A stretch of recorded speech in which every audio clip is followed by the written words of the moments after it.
Welcome to Crystal's Curiosity Corner. I'm Crystal, and today I want to talk about some plants that are associated with winter and Christmas.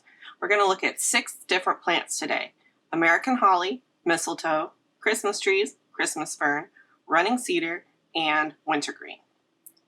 Our first plant is American holly, Ilex opaca. It is found throughout the eastern United States. Deck the halls with boughs of holly. Here's a great holly. It has evergreen leaves that are thick and pointy to prevent deer from eating them. The plant has separate male and female flowers that are on separate plants, so in order to get berries, you need a male plant and a female plant. They have cute little flowers that bloom in the spring. They aren't terribly noticeable, but they'll later turn into those beautiful red berries. In addition to being pretty, they're an important food source for birds over the winter, and it's also the host plant for the Henry's elfin butterfly.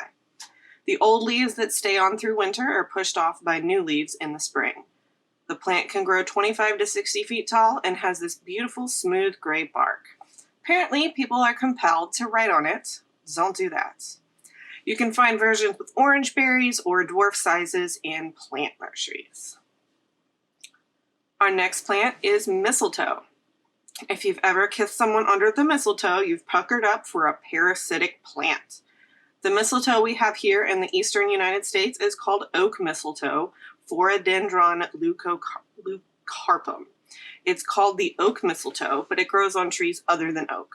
It's semi-parasitic. It has its own leaves, but gets most of its nutrients from the tree. Birds eat the little white berries and spread them to new trees. They're also very sticky, so sometimes they're spread just by getting stuck on a bird. If you want some for a Christmas decoration, most people use a shotgun to get it out of the tree. That's not a suggestion to go play with firearms, just so we're clear. In 2011, a man was arrested in Alabama for shooting mistletoe down with a shotgun in a mall parking lot. Don't do that. Now let's talk about Christmas trees. North Carolina is number 2 in the country for growing the number of Christmas trees. Oregon is first. Good for you, Oregon. North Carolina produces 20% of all the Christmas trees in the country. There are several different varieties, but 99% of the Christmas trees grown in North Carolina are Fraser firs, Abies fraseri. It has long-lasting needles, good branches, and takes shaping very well. The Christmas tree you put in your home is typically 7 to 8 years old. Christmas tree farms support wildlife and help the environment. There are several pests that impact wild trees. And in the past, they were heavily damaged by acid rain, but have recovered from that well. The northern flying squirrel relies on spruce fir forests, so it's really important for them. That wonderful Christmas tree smell is produced by compounds called phenolics and terpenes. We don't quite know why they produce those odors, but they sure do smell nice.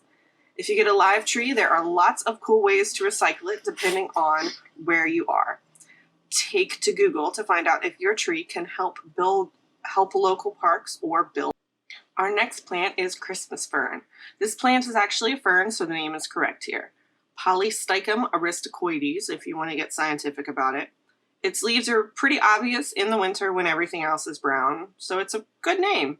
It forms nice carpets on the forest floor. This plant reproduces through spores. You can see the old spore capsules here. New fronds come out in the spring and the old leaves die back. If you look here in this winter forest picture, the holly and the Christmas fern really stand out.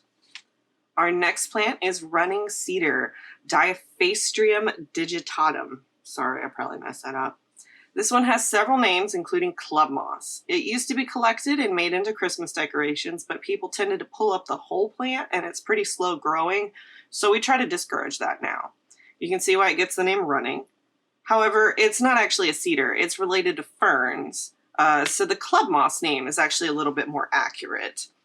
The very weird thing about this plant is that the spores were used as flash bulbs in old cameras before the actual flash bulb was invented.